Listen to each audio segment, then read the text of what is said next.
అందరికీ నమస్కారం అండి. ఇవాళ మన వీడియో శనగపప్పు పాయసం అండి. దీనికి కావాల్సిన ఐటమ్స్ శనగపప్పు, బెల్లము, ఉప్మా రవ్వ అండి, గోధుమ రవ్వ, జీడిపప్పు, ద్రాక్ష. మనము ఈ గ్లాస్తోన ఒక గ్లాసు శనగపప్పు తీసుకున్నాము, హాఫ్ గ్లాసు ఉప్మా రవ్వ తీసుకున్నామండి. ఈ రెండింటికి కలిపి 1.5 బెల్లం తీసుకున్నామండి. ఇప్పుడు ముందుగా దీన్ని బాగా కడిగి కుక్కర్లో వేసుకొని ఒక 4 విజిల్స్ వచ్చేంత వరకు ఉడకనివ్వాలండి. శనగపప్పు బాగా శుభ్రంగా 2 సార్లు కడుక్కొని కుక్కర్లో వేసుకోవాలండి. 1కి 2 లాగా నీళ్ళు వేసి ఒక 4 విజిల్స్ రావాలండి. శనగపప్పు మెత్తగా అవ్వాలి.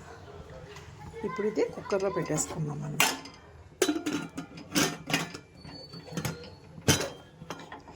కుక్కర్లో పెట్టి 4 విజిల్స్ రానిస్తాము. అంతలోగా ఈ ఉప్మా రవ్వని శుభ్రంగా ఒక 2 సార్లు కడిగి నానబెట్టుకోవాలండి. ఒక 2 సార్లు శుభ్రంగా కడిగి బాగా నానబెట్టుకోవాలి. ఇది నానేలోగా కుక్కర్ విజిల్ వస్తుంది. ఇదిగోండి, శనగపప్పు ఉడికిపోయింది మెత్తగా. ఇప్పుడు మనము ఈ బెల్లంని కొద్దిగా నీళ్ళు వేసి కరగబెట్టుకుందామండి. పాయసంలో వేస్తే ఇసుక లాంటిది వస్తుంది కదా, అందుకు కరగబెట్టుకొని ఇందులో వేసుకుందామండి పాయసంలోకి. ఇదిగోండి, శనగపప్పు మెత్తగా ఉడికిపోయింది.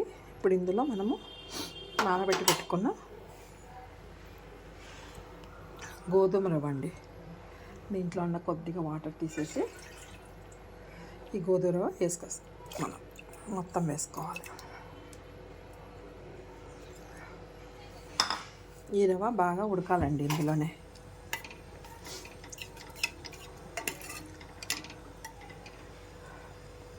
ఈ రవ్వ బాగా ఉడికిన తర్వాత మనము బెల్లం అండి కొద్దిగా వాటర్ వేసి కరగబెట్టి పెట్టుకున్నాం కదా, ఇది వడగొట్టి అందులో వేసుకుందాం. ఈ రవ్వ బాగా ఉడకనిద్దాము. చూడండి, బాగా ఉడుకుతుంది. మన ఉప్మాకి ఎలా ఉడకాలో అది ఉడకాలండి. ఇట్లా ఇది బాగా ఉడికిన తర్వాత బెల్లం వేసుకుందాం. ఇదిగోండి, ఉప్మా రవ్వ బాగా ఉడికిందండి. చూడండి, ఇప్పుడు ఇందులో మనము కరగబెట్టి పెట్టుకున్న బెల్లం వేసుకుందామండి. బెల్లం మనము ఫిల్టర్ చేసుకోవాలండి ఒకసారి. ఇదిగోండి, ఏమన్నా రాళ్ళు ఇసుక ఉన్నా చిన్న చిన్న పుల్లలు లాంటివి వస్తాయి కదా, అందుకు వడగొట్టుకుందామండి. ఇదిగోండి, వడగొట్టిన బెల్లం నీళ్ళండి. కొంచెం నీళ్ళు వేసుకొని వడగొట్టుకుంటే చాలు.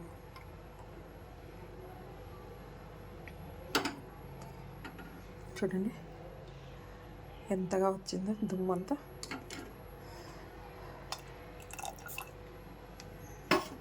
ఒకసారి కలుపుకుందాం.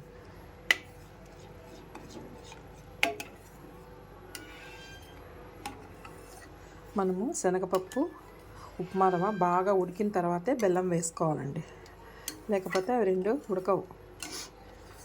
చూడండి, బెల్లం స్వీట్ ఎక్కువ తినాలనుకున్న వాళ్ళు ఇంకొద్దిగా వేసుకోండి. ఇది ఒక 2 నిమిషాలు బాగా ఉడకనిద్దాం. ఇందులో కొంచెం యాలక్క పౌడర్ అండి, ఇలాచీ పౌడర్,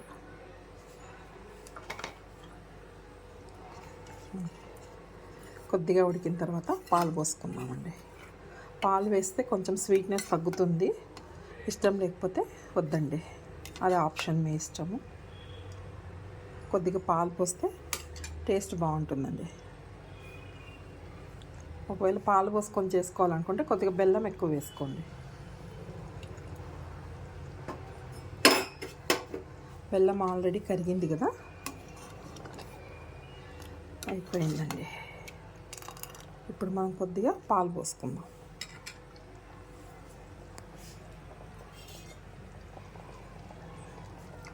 ఇదండి కాంచి చల్లార్చిన పాలు.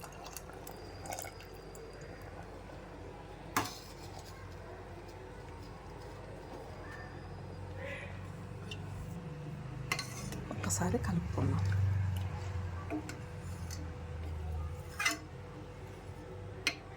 నేను మీగడ పాలు వేసినానండి. మీగడ కరిగితే టేస్ట్ బాగా వస్తుంది.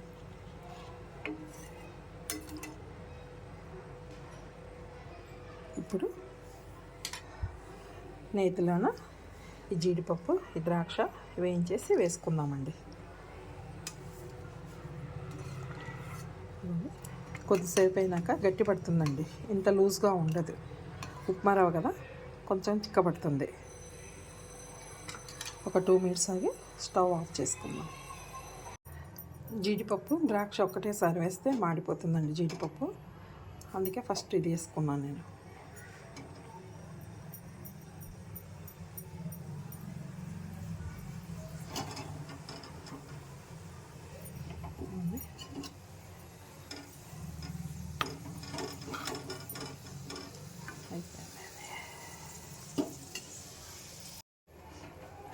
ఇప్పుడు జీడిపప్పు వేసుకుందాం.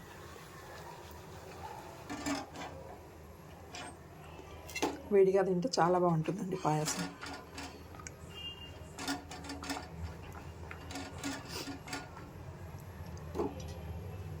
ఇదిగోండి జీడిపప్పు ఎర్రగైపోయింది. అన్నీ కలిపి పాయసంలో వేసేసుకుందాం.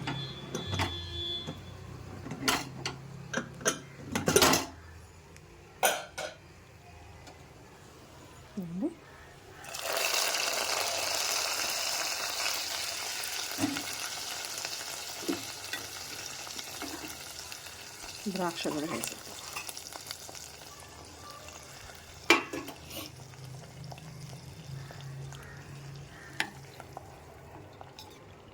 కలుపుకుందామండి. ఒకసారి టేస్ట్ చేస్తాం. ఇదిగోండి పాయసం రెడీ అండి. ఒకసారి టేస్ట్ చేస్తాం.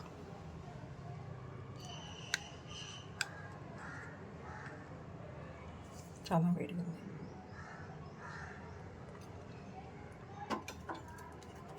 ఇంకొంచెం స్వీట్ తగ్గిందండి. ఇంకొద్దిగా బెల్లం యాడ్ చేసుకోండి. నేను పాలు పోస్తున్నాను కదా, స్వీట్ తగ్గిందండి. మీకు కనుక ఈ వీడియో నచ్చినట్లయితే లైక్ చేయండి, షేర్ చేయండి, సబ్స్క్రైబ్ చేసుకోండి. Thank you.